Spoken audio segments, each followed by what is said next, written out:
नमस्कार, मी सुनीता. जागरायचा या आमच्या नवरात्री विशेष भागात तुमचं स्वागत.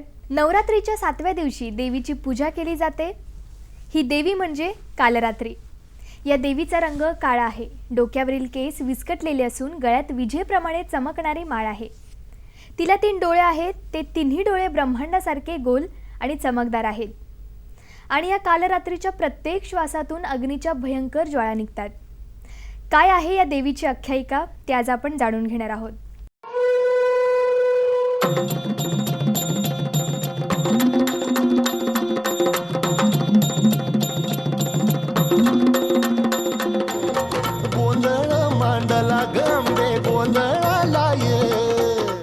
नवरात्रीच्या 7व्या दिवशी कालरात्री या नवदुर्गेची पूजा केली जाते. शुभ फळ देणारी ही देवी असल्यानं तिची मनोभावे आराधना करणं गरजेचे असतं. या नवदुर्गेची माहिती करून देण्यासाठी आज आपल्या बरोबर आहेत प्रख्यात ज्योतिर्विद आणि वास्तुतज्ञ आनंद पिंपळकर. खूप खूप स्वागत आहे. ओम साईराम, जय माता दी. आज देवीचं 7वं रूप जे आहे कालरात्री, बरोबर, अतिशय भयंकर रूप आपण हिचं म्हणू शकतो. पण नक्की या भयंकर रूपापाठी काय लपलेलं आहे ते सांगा. सगळ्यात महत्त्वाचं म्हणजे कालरात्रीचं स्वरूप जेव्हा आपण बघतो किंवा तिचं नाव जेव्हा ऐकतो तेव्हा तिच्यामध्ये 2 गोष्टी उद्रुक्त होतात. एक म्हणजे काळ आणि दुसरी म्हणजे रात्री. कालरात्री म्हणजे काय की काळ रात्र आपण म्हणतो ना एखाद्याच्या जीवनात ही फार मोठी काळ रात्र आली होती, म्हणजे भयंकर काहीतरी चित्र विचित्र असणाऱ्या गोष्टीला आपण काळ रात्र असं म्हणतो. काळ त्याच्यामध्ये रंगाचं पण ज्ञान होतं. काळ्या रंगाचं अंधारताचं प्रतीक होतं, अंधारत्वाचं किंवा पूर्णपणे अंधकाराचं. आणि रात्रीमध्ये अर्थात रात्रीच्या अंधकाराचा म्हणजे अगदी आपण म्हणतो की डोळ्यात बोट घातलं तरी दिसणार नाही एवढा अंधार, असं कालरात्री. मग हिच्या नावातच हिचं स्वरूप लपलंय. म्हणजे ही कशी आहे तर त्या अंधारासारखी भयंकर आहे. मग अंधारासारखी भयंकर आहे म्हणजे कशी आहे तर पूर्णपणे रंगाने काळी कुळकुळीत आहे, पूर्ण काळी आहे. जिचे डोळे अतिशय मोठे आहेत आणि ते डोळे एक नाही तर 3 आहेत. जसं की भगवान शंकराला त्रिनेत्र होते त्याच पद्धतीने हिला सुद्धा 3 नेत्र आहेत. हे त्रिखंडांचं प्रतीक मानलं गेलंय, त्रिमूर्तींचं प्रतीक मानलं गेलंय आणि त्रिशक्तीचं प्रतीक मानलं गेलंय आणि 3 प्रकारच्या दीर्घज्ञानाचं प्रतीक मानलं गेलंय. त्यामुळे डोळे हे चक्षु आपण त्यांना म्हणतो. सूर्याला जगतचक्षु म्हटलं जातं. तसं ज्या माणसाचा ज्ञानचक्षु उघडतो त्याला आपण म्हणतो की त्या व्यक्तीचा 3रा डोळा उघडा झाला आहे.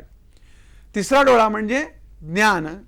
आणि आज जी पूजा साधक करतात त्या पूजनामध्ये जे तुम्हाला मी काही भागांपासून सांगतोय की जी चक्र आपण डेव्हलप होताना पाहतो त्यातलं सगळ्यात शेवटचं चक्षु म्हणजे ज्ञानचक्षु म्हणजे सहस्त्रार चक्र, यामध्ये साधकाचं लक्ष आज केंद्रित होतं.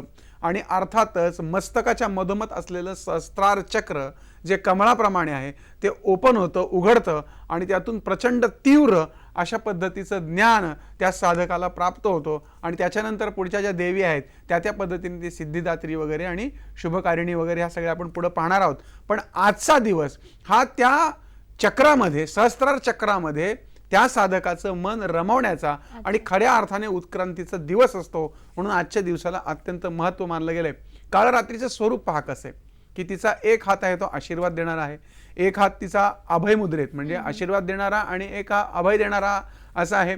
त्याचबरोबर एका हातामध्ये काटा म्हणतात त्याला. काटा म्हणजे असं गोल आकाराचं आणि सरळ असलेलं एक तलवारीसारखं की ज्याच्यामध्ये मान अडकली जाते अशा पद्धतीचं एक काटा नावाचं हत्यार आहे. आणि खडक म्हणजे तलवारीसारखा एक चित्रविचित्र आकाराचं की ज्याला काटेरी असं एक शस्त्र आहे.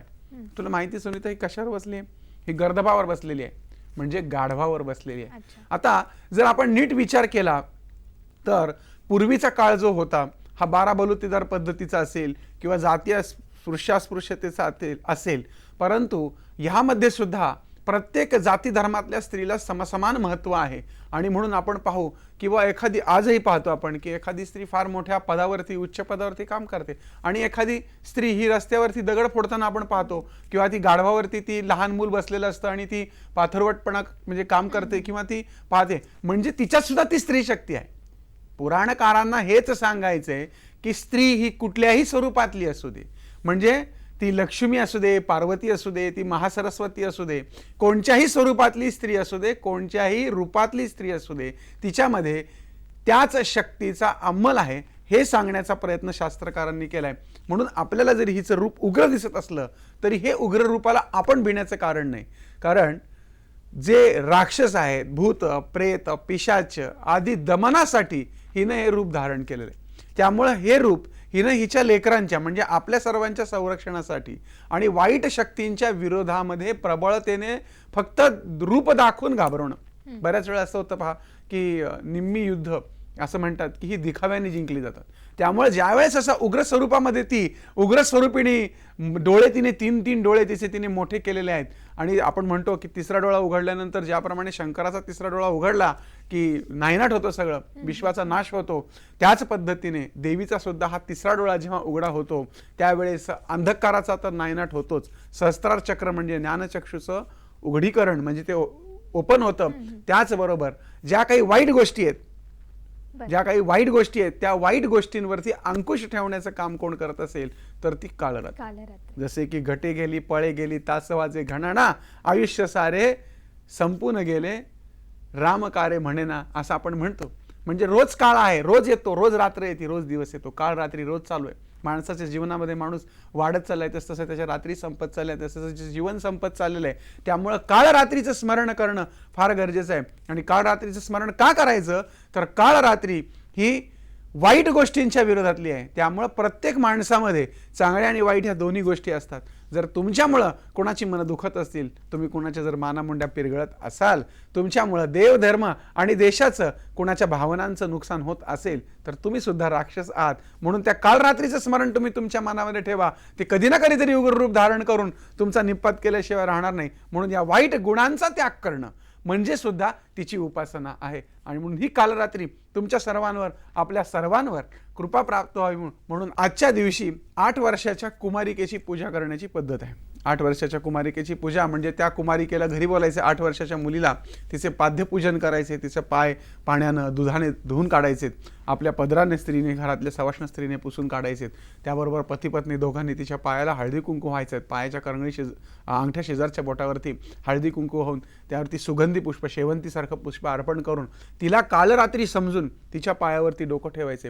ह्या तिच्या पूजनाने सुद्धा कालरात्री प्रसन्न होते. म्हणून तुझे म्हटलीस की आपण पाहतो की काल रात्रीचं स्वरूप भयंकर उग्र आहे, मग आपल्याला भीती वाटेल, पण तसं नाहीये. ही भीती त्या वाईट शक्तींसाठी आहे. तर तिचं खरं रूप आहे. वाईट विचारांनी कार्य करत असतील तर नक्कीच या देवीला पाहून तिथल्या तिथे ते कामं रोखतील. अगदी बरोबर. त्या स्वरूपात तिला ते काम रोखण्यासाठीच तिचा हा अवतार आहे. त्याचबरोबर पुराणामध्ये सर्व जाती धर्मांच्या स्त्रियांना महत्त्व देण्यासाठी सुद्धा तिच्या या रूपाची निर्मिती केली गेली आहे. जसं तुम्ही या स्वरूपाबद्दल सांगितलं देवीच्या, पण या देवीचं स्वरूप अत्यंत उग्र आहे. हो बरोबर. तिच्या तुला सांगू का, तिने गळ्यामध्ये जी माळ घातलेली आहे ना, तिच्यामध्ये एक प्रकारनं तेज बाहेर पडतं. म्हणजे प्रत्येक माळ ही ज्या वेळेस लखाकते त्यावेळेस ती विजेच्या तेजाप्रमाणे लखाकते, म्हणजे आकाशात जशी वीज चमकते. थोडक्यात काळ रात्रीच्या समजा की भयानक काळा अशी काळी कभिन्न रात्र आहे आणि त्यावेळेस असा पावसाळी वातावरण आणि मोठमोठ्या विजा चमकत आहेत, तर समजा की आपण काळ रात्रीचं अस्तित्व किंवा अंमल या पृथ्वी तत्वावरती निर्माण झाले. थोडक्यात काय, या देवी जर आपण बघितल्या ना तर जशी की आपण सरस्वती बुद्धीची देवता मानली, लक्ष्मी पैशाची देवता मानली, तशी अशा स्वरूपाच्या ज्या घटना घडतात ना त्यासाठी काळरात्रीची स्वरूप रचना सुद्धा केलेली असावी असं मला वाटतं शास्त्रकारांनी. आणि तुला माहिती आहे का, ती प्रत्येक वेळेस ज्वाळा ओकते बाहेर, म्हणजे ती जेव्हा तोंड उघडते त्यावेळेस तिच्या मुखातनं ज्वाळा बाहेर पडत आहेत. थोडक्यात काय की शब्द हे शस्त्र जरा जपून वापरा असं आपण म्हणतो. त्यामुळे ती हेही सांगते की बोलताना आपण ताळतंत्र आणि ताळमेळ ठेवला पाहिजे, की जर आपण आपल्या तोंडातून जशा ज्वाळा बाहेर येतात त्याप्रमाणे शब्द जसे बाहेर येतात तर ते शब्द ज्वाळांप्रमाणे नसावेत. आणि प्रत्येक वेळेस प्रतिकात्मक ती आपल्याला ही शिकवण देते की माझं तुझ्यावरती लक्ष आहे, माझं तुझ्यावरती लक्ष आहे.